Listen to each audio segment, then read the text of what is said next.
விஜயனுடைய இந்த பேச்சு தொடர்பாக பொதுமக்கள் தெரிவித்த கருத்துக்கள் என்ன பார்க்கலாம்.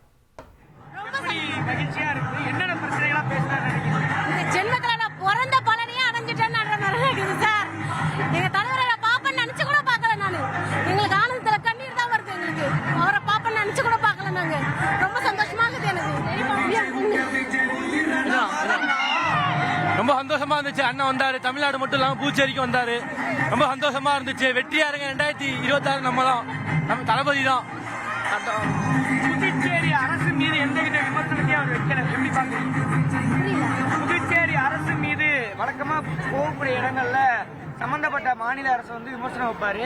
ஆனா இந்த முறை பாத்தீங்கன்னா புதுச்சேரி அரசு மீது எந்த விமர்சனத்தையும் அவர் விமர்சனம் இருந்தாலும் வைக்கிறதுக்கு நாங்க எல்லாருமே அன்பா அவங்களை அழைக்கிறோம். அதனால எங்களை தேடி அவர் வந்துக்கிறாரு. ஆமா, எங்க ஃபேமிலியில மொத்த ஓட்டம் அவருக்கு மட்டும்தான். அவர் தான் வரணும், ஆட்சிக்கு வரணும். எங்களுடைய கஷ்டம் எல்லாம் சீக்கிரம் தீரும் நாங்க எதிர்பார்த்து இருக்கிறோம் சார். நல்லது. பாண்டிச்சேரியில் என்னென்ன பிரச்சனைகள் இருக்கு, எதெல்லாம் விஜய் பேசுறதா நினைக்கிறீங்க? ப்ரோ, நிறைய பிரச்சனை இருக்கு ப்ரோ. நம்ம ஊர்ல வந்து விசிட்டர்ஸ்க்கு மட்டும் தான் நிறைய இம்பார்ட்டன்ஸ் கொடுக்குறாங்க. மோஸ்டா நம்மளுக்கு நம்ம ரேஷன் கார்டு தளபதி சொன்ன மாதிரி எதுவுமே இல்ல ப்ரோ. அவர் வந்தா நல்லது நடக்கணும். எங்க எல்லாரோட ஓட்டம் அவருக்கு இருக்குது ப்ரோ. சிவதர்ஷினி ப்ரோ. என் பேர் தமிழரசி. எங்களுடைய உண்மையிலே இனிமேல் பெண்களுக்கு பாதுகாப்பு நிறைய கிடைக்கும்னு எங்களை எதிர்பார்க்கிறோம் நாங்க. உங்க ஊருக்கு விஜய் வந்திருக்கிறாரு, என்னென்ன விஷயங்களா அவர் பேசுறதா நினைக்கிறேன், எது திருப்தியா இருக்கு? அவர் பேசுன எல்லாமே திருப்தியா தான் இருக்கு. நல்லா பேசினாங்க, நல்லா செய்வாங்க. என்னென்ன பிரச்சனை எல்லாம் இருக்குது உங்களுக்கு, எதெல்லாம் அவர் பேசிருக்காரு நினைக்கிறீங்க? தளபதி சொன்ன மாதிரி எல்லா விஷயமும் இங்க அவர் சொன்ன எல்லா ஒரு மாற்றம் இல்லாம கண்டிப்பா செய்வார்.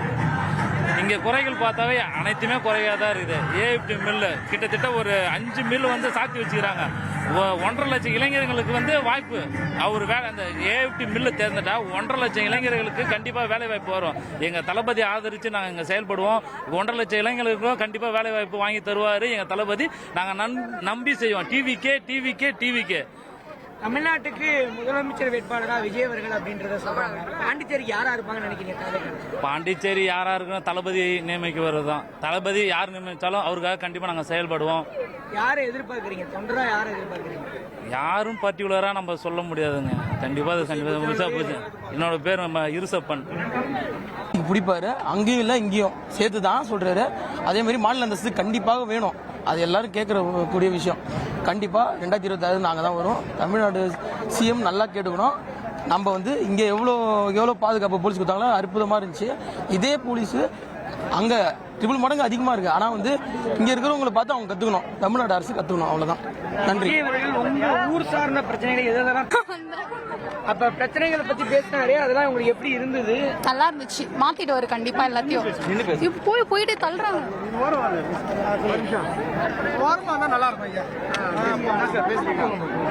என்னென்ன பிரச்சனைகள் புதுச்சேரிக்கு இருக்குது, எந்தெந்த பிரச்சனைகளா அவர் பேசுறதா நினைக்கிறீங்க? இங்க வந்து ரெஸ்ட் ரூம்ஸ்லாம் இல்ல, பப்ளிக் ரெஸ்ட் ரூம்ஸ்லாம் இல்ல, அதை பத்தி பேசினாங்க. மீனவங்களை பத்தி பேசினாங்க. இங்க இருக்கிற பிரச்சனைகள் எல்லாத்தையும் பத்தியும் அவங்க பேசினாங்க. கண்டிப்பா அவங்க இங்க அவங்களோட ஆட்சி இருந்ததுன்னா கண்டிப்பா எல்லாத்தையும் சேஞ்ச் பண்ணிடுவாங்க. உங்க பேருமா? ஸ்னேகா.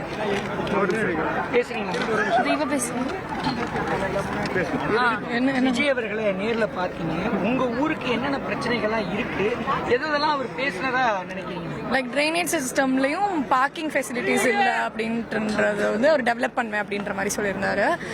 அதுக்கப்புறம் எங்களுக்கு ஆக்சுவலி டைம் பத்தலை. அவர் வந்ததே கொஞ்ச நேரம் தான். நம்ம ஐடி கம்பெனிஸும் கம்மியாக இருக்குது நம்ம ஊர்லன்றதால எல்லாருமே சென்னைக்காக இல்லை பெங்களூருக்காக தான் போகிறோம். அதுக்காக அப்புறம் அவர் பேசினதே வந்துட்டு ஒரு 10 to 15 மினிட்ஸ் தான் இருக்கும். நாங்கள் ரொம்ப எதிர்பார்த்தோம், ஒரு கிட்டத்தட்ட 1 ஹவராவது பேசுவாருன்னு நினைச்சோம். ஆனால் ரொம்ப கம்மியாக இருந்த மாதிரி இருந்துச்சு.